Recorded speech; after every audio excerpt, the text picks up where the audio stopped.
प्रथम अंक। एक लम्ही नामक ग्राम में दो घनिष्ठ प्रेमी मित्र विजय और रहमान निवास करते थे। उन दोनों का एक ही सपना था, एक अच्छा इंसान बनने का। वह अच्छा इंसान जिसके अंतर्मन में सभी के प्रति प्रेम व समर्पण की भावना हो और किसी दूसरे को अपने ही जैसा समझने वाला करुणामयी हो। उनका ये सपना उनके अपने ही विद्यालय से उदय हुआ था, जहाँ बाल्यावस्था से ही सबको एक अच्छा इंसान बनने की सीख दी जाती है। विजय के पिता एक वीर भारतीय सेनानी थे और माता इस दुनिया में नहीं थी। विजय को अपने पिता पर बड़ा गर्व था। उसके पिता की छत्रछाया पड़ने के कारण वह भी एक सच्चा देशभक्त और एक बहुत अच्छा वक्ता था। वह प्रति वर्ष स्वतंत्रता दिवस व गणतंत्र दिवस पर देश के कल्याण के प्रति अत्यधिक प्रभावशाली भाषण देता, जिससे लोग उसे प्रभावित होते और उसे सम्मानपूर्वक पुरस्कृत करते। वह उस दिए गए पुरस्कार को घरों में सजा देता। अब धीरे धीरे यही उसका रुतबा बन गया। अब वह लोगों को ज्ञान देता था तो केवल लोगों द्वारा दिए जा रहे शान और सम्मान के लिए, मानो कोई अहम उसे अपनी ओर दौड़ा रहा हो। रहमान को धीरे धीरे इसका आभास हो गया। अपने प्रिय मित्र को अंधकार में जाते देख उसके मित्र कर्तव्य ने उसे पुकारा। रहमान ने विजय को प्रेमपूर्वक समझाया, विजय, लोगों के अंदर देशभक्ति जगाना और उन्हें जागरूक करना तुम्हारा कर्तव्य है। मित्र, इसलिए तुम अपने कर्तव्य पर ध्यान दो और ये जो तुम्हारा शान शोहरत है, ये केवल तुम्हारे जीवन काल तक ही सीमित रहेगा। तुम्हारा कहने का क्या अर्थ है? मैं भाषण देना छोड़ दूं? मैंने यह तो नहीं कहा, बल्कि तुम लोगों द्वारा दिए जा रहे सम्मान की इच्छा छोड़ दो। मैं बहुत अच्छा वक्ता हूँ, इसीलिए लोग मुझे प्रोत्साहित करने के लिए सम्मानित करते हैं, और तुम मुझे कह रहे हो मैं इसे छोड़ दूँ? कदापि नहीं। जब आंखों पर अहम का पर्दा पड़ जाता है तो अपने हितैषी की बात समझ नहीं आती। अभी विजय का भी यही हाल है। रहमान ने उसे समझाने की बहुत कोशिश की, परंतु विजय क्या जाने बसंत की बहार। उसको लगने लगा कि रहमान उससे ईर्ष्या करने लगा है, इसलिए वह उससे बहुत कम मिलने लगा। परंतु रहमान अपने मित्र के लिए चिंतित था। वह कुछ दिनों के लिए अपने खाला के निकाह में दिल्ली गया हुआ था और इधर विजय फिर गणतंत्र दिवस पर पूरी तैयारी के साथ भाषण देने जाता है। इस बार भाषण देते हुए उसे अत्यधिक त्रुटि हो जाती है। वह बीच बीच में भूल जाता कि उसे क्या बोलना है, जिससे लोगों को यह भाषण अच्छा नहीं लगा और कुछ लोग तो विजय का उपहास भी करने लगे थे। यह सब देख वह बहुत निराश हो जाता है। वह अपने घर जाता है, तभी उस पर दुखों का पहाड़ टूट पड़ता है। द्वितीय अंक। मेरे घर के पास इतना भीड़ क्यों लगी हुई है काका? उधर मत जाओ बेटा, उधर मत जाओ। लेकिन क्यों? ये किसका शव है जिस पर तिरंगा झंडा उड़ाया गया है और कई सैनिक भी खड़े हैं, वो भी मेरे घर के द्वार पर? नहीं, ये नहीं हो सकता पिताजी, आप मुझे छोड़ के नहीं जा सकते। ये कैसे हुआ?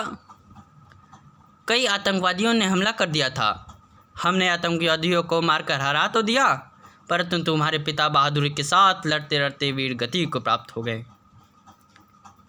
बड़े दुख की बात है भाई। विजय की माँ तो बचपन में ही चल बसी थी, अब विजय के पिता। हाय राम, अब क्या होगा बेचारे का? क्या होगा क्या? सरकार विजय को लाखों रुपए देंगे और मान सम्मान मिलेगा सो अलग। जिस वीर सपूत को भारत माता के चरणों में स्थान मिला हो, उसे लोगों द्वारा दिए जा रहे सम्मान की इच्छा नहीं होती, और आप उन वीर शहीदों को पैसे से तोलना चाहते हैं जो अपने देश की रक्षा के लिए कफन पान कर निकलते हैं। विजय, उठो बेटा, तुमको शौक नहीं बल्कि गर्व करना चाहिए कि तुम्हारे पिता मातृभूमि के प्रति अपने प्राणों की भी चिंता नहीं किए। चलो भारत माता के इस वीर सपूत को सलामी दिया जाए। जय हिंद। तृतीय अंक। विजय का प्रत्येक दिन दुखों में कटने लगा और इधर रहमान अपनी खाला की निकाह की तैयारियों में व्यस्त था। जब उसको पता चला कि विजय के पिता इस दुनिया में नहीं रहे, तब वह तुरंत निकाह के पश्चात अपने मित्र के पास गया। जाने पर उसने देखा वह अपने द्वार पर सिर झुकाए बैठा हुआ है। रहमान को देखते ही वह उसे गले लगाकर फूट फूट कर रोने लगा। तब उसकी इस दशा को देख रहमान के भी आंखों में आंसू भर आया। मैं अनाथ हो गया हूँ रहमान, मुझे कुछ समझ नहीं आ रहा है, मैं क्या करूं। जिनका कोई नहीं होता उनके सिर पर माता धरती का हाथ होता है। और वैसे भी मैं हूं ना तुम्हारे साथ, क्या तुम मुझे अपना नहीं मानते? नहीं मित्र, तुम ही तो मेरे कठिन परिस्थितियों में मेरे साथ होते हो, तुम ही तो मेरे भाई हो। तो यह शोक करना छोड़ो और फिर से अपने कर्तव्य पथ पर अग्रसर हो जाओ। मुझे कुछ समझ नहीं आ रहा है कि मैं क्या करूं। पिताजी के बिना जीवन जीने का मन ही नहीं करता।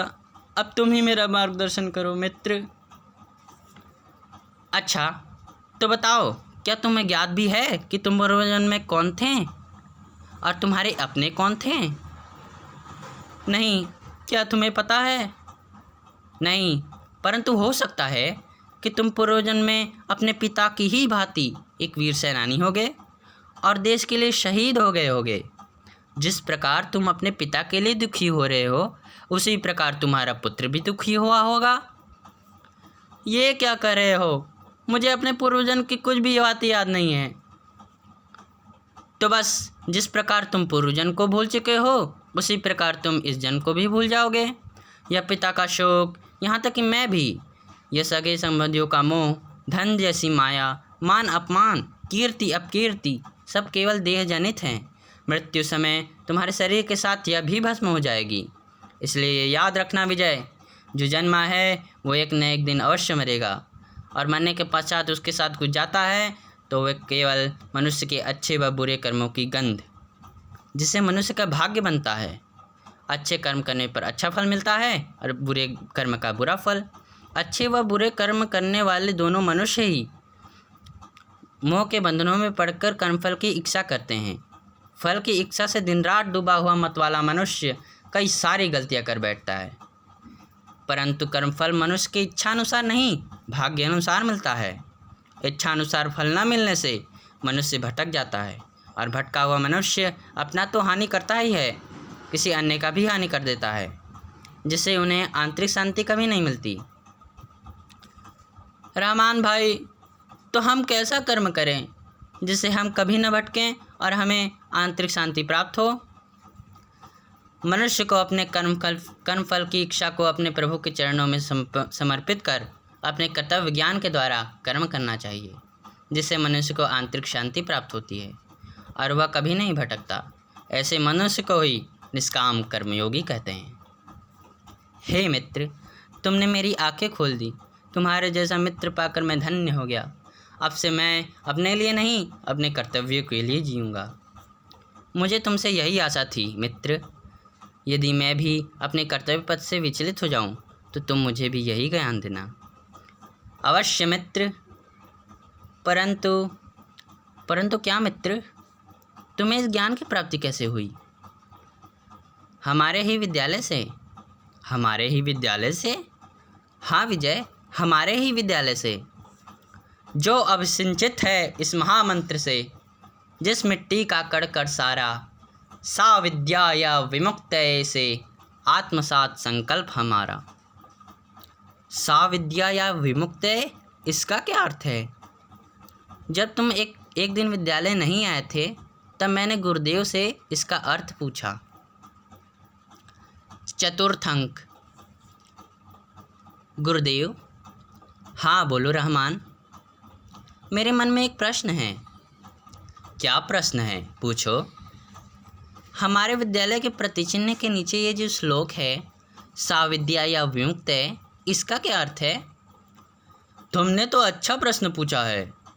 सा विद्या या विमुक्तये अर्थात विद्या वही है जो मुक्त करे। मुक्त होना किसे कहते हैं? मुक्ति का अर्थ सभी के लिए अलग अलग हो सकता है, परंतु योगियों द्वारा अपने परमात्मा में विलीन होकर परम शांति प्राप्त करना ही सच्चा मुक्ति है। ये योगी किसे कहते हैं गुरुदेव?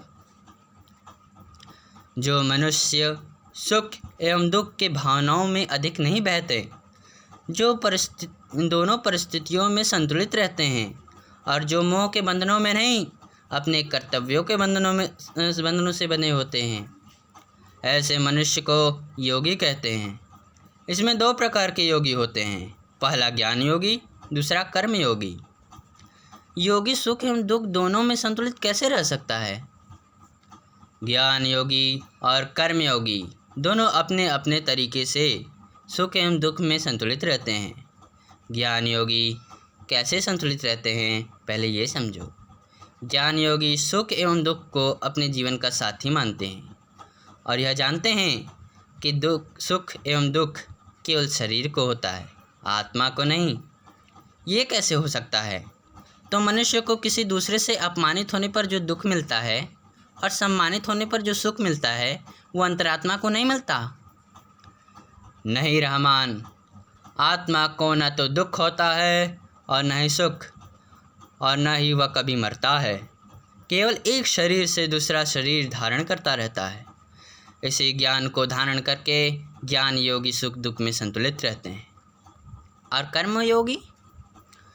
कर्म योगी सुख दुख को अपने प्रभु की लीला मानकर उनकी लीलाओं में आनंदित होते रहते हैं और अपने निहित कर्तव्यों का पालन करते हैं। इन दोनों योगियों में से मुक्ति किसे मिलती है? दोनों को ही मुक्ति मिलती है, परंतु ज्ञान योग का मार्ग बड़ा ही दुर्लभ है, क्योंकि इसमें योग विद्या एवं तपोबल की भी आवश्यकता होती है, जो कि एक श्रेष्ठ गुरु के बिना असंभव है। यदि बिना गुरु के सहायता से इसमें प्रवेश किया जाए तो योगी साधक भटक जाता है और भटका हुआ साधक बड़ा ही हानिकारक होता है। इसलिए साधारण मनुष्यों के लिए कर्मयोग ही उत्तम योग है। तो हमें कर्मयोग के द्वारा मुक्ति कैसे मिल सकती है? कर्म के बंधनों से मुक्त होकर। हमें कर्म के बंधनों से मुक्त होने की क्यों आवश्यकता है? क्योंकि कर्म से ही मनुष्य का भाग्य बनता है। मनुष्य जो भी कर्म करेगा वो या तो पुण्य होगा या पाप होगा। पुण्य होने पर स्वर्ग प्राप्त होगा, पाप होने पर नरक, परंतु दोनों को फिर धरती पर जन्म लेना पड़ेगा।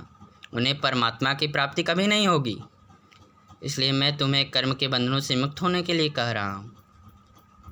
मेरे पास एक युक्ति है, क्या हम सन्यासी बन जाएं, जिससे हमें कर्म करने की आवश्यकता ही नहीं पड़ेगी? नहीं रहमान, सन्यासियों को भी अपनी भूख प्यास मिटाने के लिए कर्म करना ही पड़ता है। इस धरती लोक पर सभी को कर्म करना ही पड़ता है, इसलिए इसे कर्मलोक भी कहते हैं। तो वह कौन सी विद्या है गुरुदेव, जिससे कर्मयोगी कर्म करते हुए भी कर्म के बंधनों से मुक्त रहते हैं? कर्मयोगी अपने कर्तव्य ज्ञान के द्वारा निष्काम कर्म करते हैं। कर्तव्य ज्ञान? यह कौन सा ज्ञान है? इस ज्ञान को विस्तार से अवगत कराने की कृपा करें गुरुदेव। रहमान गुरुदेव के चरणों में हाथ जोड़कर घुटने तले बैठ जाता है। मैं तुम्हारे इस निर्मल आचरण से प्रसन्न हूँ। उठो पुत्र, इस विद्यालय को तुम्हारे ही जैसे जिज्ञासावान छात्रों की आवश्यकता है। तो सुनो रहमान, जो मनुष्य फल की इच्छा से कर्म करेगा तब उसे अहम की भावना इस प्रकार जगाड़ता जाएगा जिसका उसे आभास भी नहीं होगा, और फल की इच्छा के लिए दिन रात सोचने वाला मतवाला मनुष्य अधर्म व पाप करने से भी पीछे नहीं हटेगा। और यदि उसने मनचाहा फल प्राप्त भी कर लिया तब भी उसे सुख चैन नहीं मिलेगा। उसकी इच्छाएं और अधिक बढ़ती जाएंगी, अंततः उसे भगवत प्राप्ति अर्थात मुक्ति कभी नहीं मिल सकेगी, बल्कि उसका वह जन्म व्यर्थ ही चला जाएगा। परंतु जो मनुष्य निष्काम कर्म अर्थात कर्म एवं कर्मफल की इच्छा को अपने प्रभु के चरणों में समर्पित करके अपने कर्तव्य ज्ञान के द्वारा कर्म करता है, उसके अंदर अहम नहीं बल्कि सभी लोगों के प्रति प्रेम होता है, और जहाँ संपूर्ण प्रेम का समावेश होता है उसे मुक्ति की इच्छा नहीं होती, वह अपने आप मुक्त हो जाता है। हमारे शहीद देशभक्त भी कर्मयोगी थे, जैसे मौलवी अहमदुल्ला शाह, अशफाक उल्ला खान, भगत सिंह, राजगुरु, सुखदेव, चंद्रशेखर आज़ाद आदि, जो अपने देश के लिए अपना बलिदान देना ही अपना कर्तव्य समझा था। परंतु गुरुदेव, यह ज्ञान कैसे होगा कि हमें कब और क्या करना है? सब धर्मों के भेद भुलाकर बस अपने खुदा के शरणागत हो जाओ। तुम्हें कर्तव्य ज्ञान अपने आप ही हो जाएगा। आप जैसा गुरु पाकर मेरा जीवन धन्य हो गया। आपके श्री चरणों में अपने शिष्य का प्रणाम स्वीकार कीजिए गुरुदेव। निष्काम कर्मयोगी भव पुत्र। पंचम अंक। यही थी मेरी वास्तविक घटना। वाह, मेरा विद्यालय एक ऐसा विद्यालय है जो गणित, संगणक आदि विषय के अलावा प्राचीन आध्यात्मिक ज्ञान भी देता है, जिससे मनुष्य जीवन सफल हो जाता है। मेरे विद्यालय को मेरा प्रणाम। नहीं विजय, हमारे विद्यालय के गुरुजनों को हमारा प्रणाम। जय हिंद।